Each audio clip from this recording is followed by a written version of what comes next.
하나님의 은혜가 여러분들 가운데 함께 하시기를 주님의 이름으로 축원합니다. 이곳에서 새벽 예배는 오늘로 마치고요. 이번 주 주일 예배를 드리고 15일 날 이사를 하고 2주 정도는, 최소한 2주 정도는 새벽 예배를 함께 모여서 새벽 예배하는 것은 좀 어려울 듯합니다.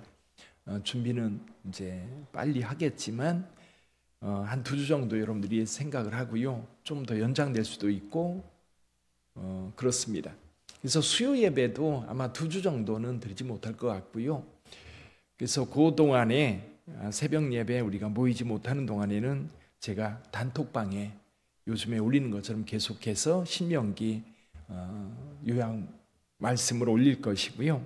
그리고 홈피에서도 말씀 묵상에 동일하게 말씀을 올리겠습니다. 그래서 여러분들이 가정에서 그 말씀을 가지고 묵상하고, 그리고 묵상한 말씀을 우리 단톡방에 은혜 받은 것들을 올려서 서로 나눔이 있기를 바랍니다. 어쨌거나 교회 건축이 좀 마무리가 잘 돼야 되는데 여러분 많이 기도해 주시고요. 마무리 잘 돼서 속히 우리가 입당을 할 수 있도록 여러분 함께 해주시면 감사하겠습니다. 자, 오늘 본문의 말씀은 거짓 선지자, 꿈꾸는 자. 여기서 말하는 거짓 선지자, 꿈꾸는 자, 이런 사람들은 하나님을 믿는 믿음의 자리에서 다른 곳으로 이끌려는 사람들입니다. 하나님이 아닌. 근데 이스라엘 백성들이 분명히 알아야 될 것은 뭐냐면 하나님께서 그 백성들을 어떻게 인도하였는지 기억하는 거예요. 그럼 그 하나님이 그 백성들에게 베푸신 은혜라고 하는 것을 생각하면 떠날 수 없지요. 떠날 수 없습니다. 그래서 계속해서 이제 여기 모세가 강조하는 것이 뭐냐면 이스라엘 백성, 하나님께서 그 크신 능력으로 애굽에서 인도해 내신 하나님, 종되었던 집에서 인도해 내신 하나님, 그래서 그 땅, 가나안 땅으로 인도하여서 그 땅을 주신 하나님, 계속 그것을 강조합니다. 왜냐하면 우리에게 살아서 역사하신 하나님이에요. 살아서 역사하신 하나님, 이스라엘 백성들을 구원하시고 이스라엘 백성들을 인도하시고 여전히 보호하시는 그 하나님, 그 하나님을 떠난다고 하는 것은 있을 수 없는 일이죠.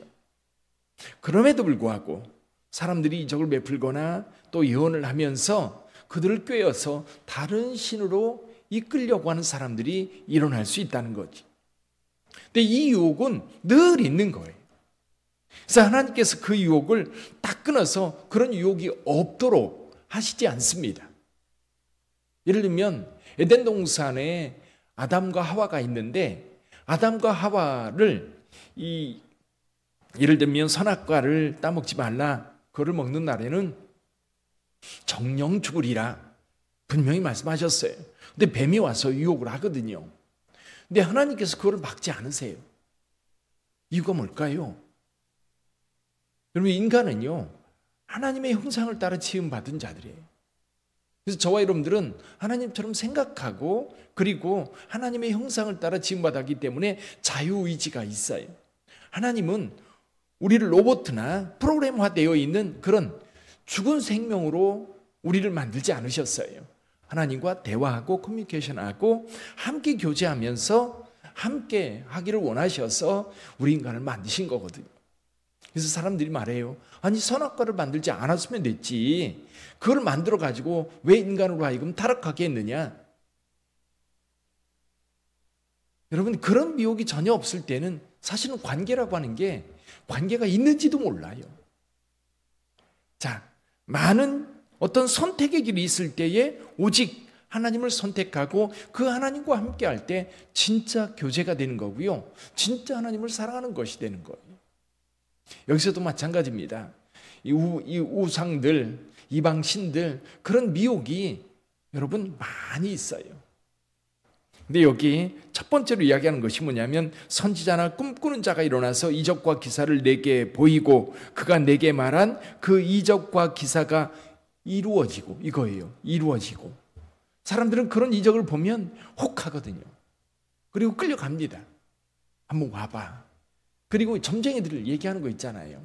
그러면 신기하거든요. 정말 귀신같이 알아맞히거든요. 그러니까 사람들이 너무 거기에 미혹당해서 끌려가는 거예요. 여러분, 사탄의 역사는요, 여전히 이 귀신과 사탄의 역사는 우리 가운데 역사해요. 우리보다 뛰어나요. 그들은 영적 존재이기도 하고요. 그래서 우리가 그들의 미혹을 받을 수 있다는 얘기입니다. 그때 그런 미혹을 하나님께서 여전히 두시는 이유가 뭘까? 우리 3절에서 이렇게 말씀하세요. 3절 같이 읽어봅니다. 너는 그 선지자나 꿈꾸는 자의 말을 청종하지 말라. 이는 너희 하나님 여호와께서 너희가 마음을 다하고 뜻을 다하여 너희 하나님 여호와를 사랑하는 여부를 알려하사 너희를 시험하심이니라. 그런 시험이 있을 때에 단호하게 주님을 선택하는, 단호하게 하나님을 선택하는, 그것이 믿음인 거예요. 그것이 사랑인 거예요.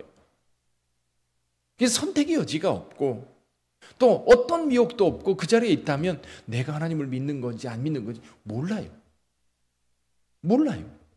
그래서 인간은 늘 이렇게 노출된, 선과 악이 늘 우리 앞에 있는 겁니다. 선과 악이 늘 우리 앞에 있을 때에 선을 선택하는 자는 복을 받는 거고요, 악을 선택하는 자는 벌을 받는 겁니다. 우리가 무엇을 선택하는지는 우리 몫이에요. 그러나 우리 하나님은 가르쳐 주세요. 이 길이 바로 선한 길이고 이 길이 바로 복 받는 길이라고 끊임없이 하나님께서는 가르쳐 주시면서 그 악한 길, 또 미혹당하는 그 길을 가지 않도록 말씀을 해주세요. 그럼에도 불구하고 악을 선택하는 자들은 벌 받을 수밖에 없지요. 우리 하나님께서 말씀을 주시고 갈 길을 분명히 가르쳐 주셨어요. 이쪽으로 가면 망한다, 여기 가면 죽는다, 이쪽으로 가라. 근데 참 인간의 마음이 희한하지요.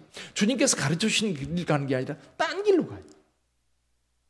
너무나 많은 사람들이 그 선한 길, 옳은 길을 가는 게 아니라 딴 길로 가요. 이 땅에도 얼마나 많은 선한 길, 그것에 대해서 많은 사람들이 공감하고 그 길을 가야 된다고 그렇게 말하지만 여전히 악을 행하며 그 길을 떠나지 못하는 사람들이 있어요. 영적으로도 마찬가지라는 거예요. 그런 미혹이 있을 때 우리 하나님께서 그런 미혹이 있음에도 불구하고 하나님을 선택하고 하나님과 함께하는지를 보시겠다는 겁니다. 4절 읽어봅니다. 너희는 너희 하나님 여호와를 따르며 그를 경외하며 그의 명령을 지키며 그의 목소리를 청종하며 그를 섬기며 그를 의지하라고 말씀하고 있어요. 그러다 보니까 그런 꿈꾸는 자, 또 선지자, 거짓 선지자들이 미혹할 때 그들을 단호하게 대처하라는 거예요. 단호하게. 어떻게? 그들을 쳐 죽여서 그 악을 끊어버리라는 겁니다.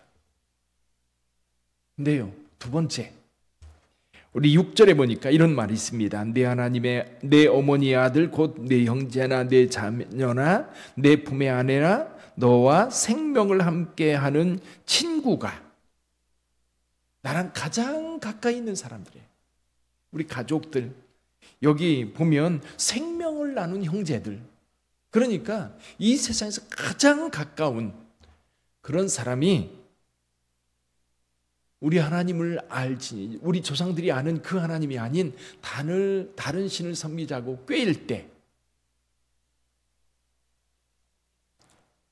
그렇게 얘기를 합니다. 그를 쳐 죽이라는 거예요. 여기 보니까 이렇게 말합니다. 8절에 너는 그를 따르지 말며 듣지 말며 긍휼히 여기지 말며 애석히 여기지 말며 덮어 숨기지 말고. 9절을 보니까 너는 용서 없이 그를 죽일 때에 내가 먼저 그에게 손을 대고 후에 뭇 백성이 손을 대라. 어쩌면 지금도 무슬림들이 이 말씀에 근거해서 명예살인이라고 하는 것을 지금도 자행하는 것 같아요. 지금도. 왜냐하면 무슬림도 이 성경을 기초로 해서 그들 코란을 만들었거든요. 그러니까 이 말씀을 따라서 명예살인을 하는 것 같아요. 분명히 그 의미는 알아야 됩니다. 왜? 우리 가족이라도 우리를 죽음의 길로 이끌어 간다면 그건 단호하게 끊어야 된다는 얘기예요. 그래서 여러분, 가족 가운데 이단에 빠져 있는 경우가 있습니다. 여러분, 접촉 자체를 끊어야 돼요. 선을 분명하게 그어야 돼요. 파멸의 길, 멸망의 길. 여러분, 이단에 빠져서 잘 되는 경우 보셨어요? 여러분 주변에 보세요.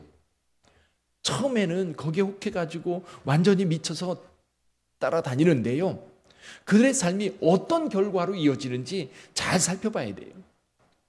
우리 주님께서 그걸 얘기하는 겁니다. 이방신을 따랐을 때에 그 결과가 어떻게 되는지, 그 결과가 어떤 결과물을 만들어내는지, 하나님께서 우리에게 보여주신 그 길이 아닌 다른 길을 갈 때에 그 길에서 만나는 악과 그리고 불행이 어떤 것인지 너무나 잘 이 성경을 통해서 말씀해 주고 있거든요. 이게 가장 가까이 있는 가족이라도 그걸 단호하게 끊어야 된다는 겁니다. 한 가지 더 나아가서 12절 이하에 보면 한 성읍이 그럴 때가 있다는 거예요.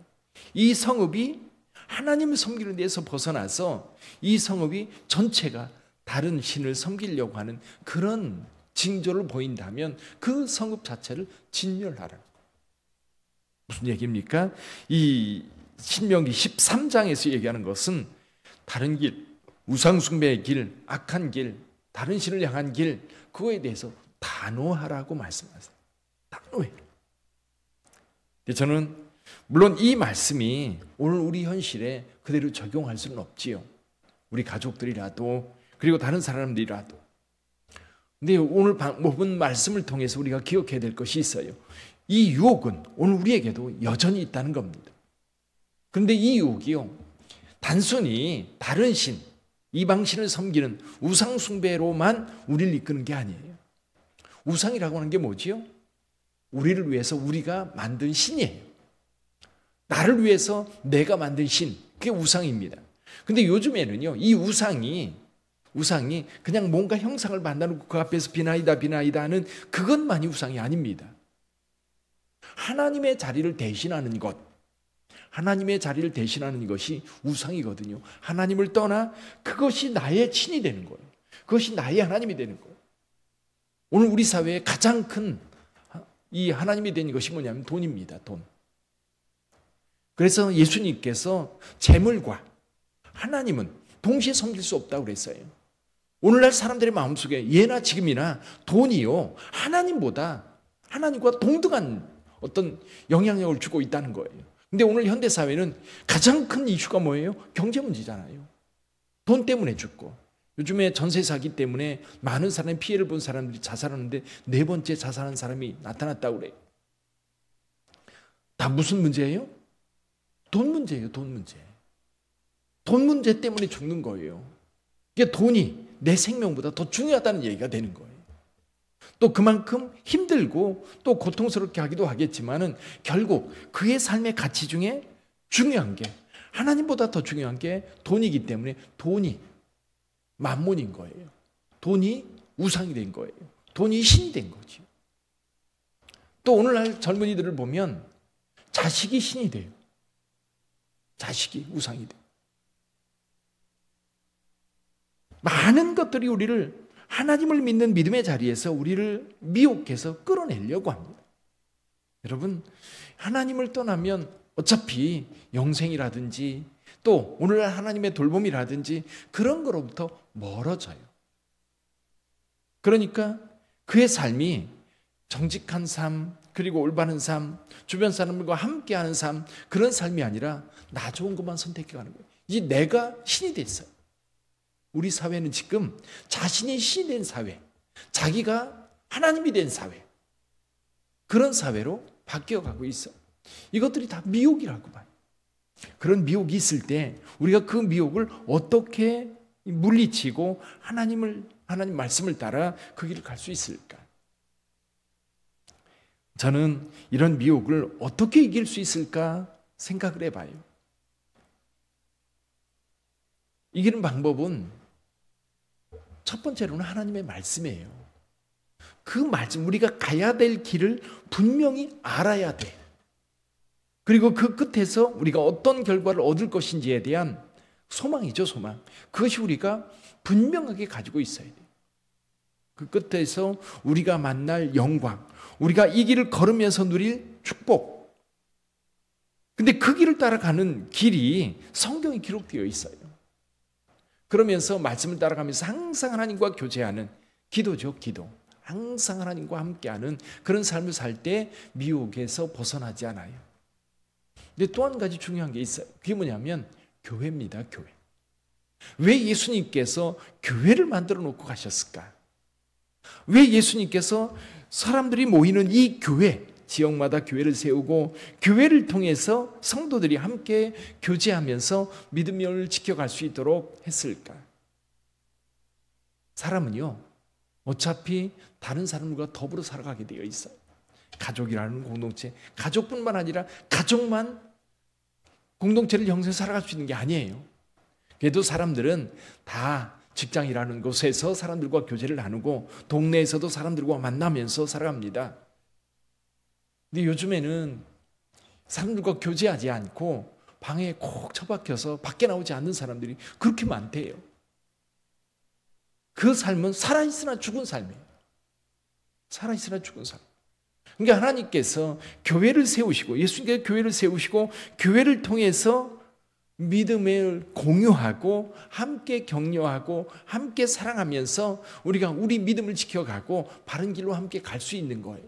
그래서 서로 격려하고 돌아보고 또 관찰하고 가르쳐주고 이것이 교회 공동체 속에서 이루어지는 거거든요.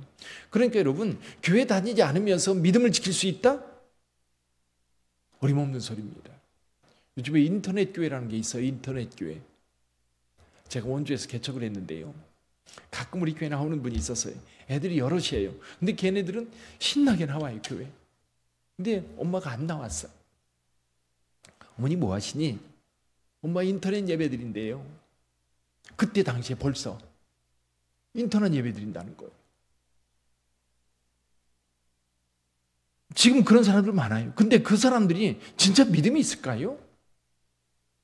설교를 듣고 이제 자기 마음에 맞는 은혜 받으면 인터넷으로 헌금하는 거예요. 온라인으로 헌금하는 거예요.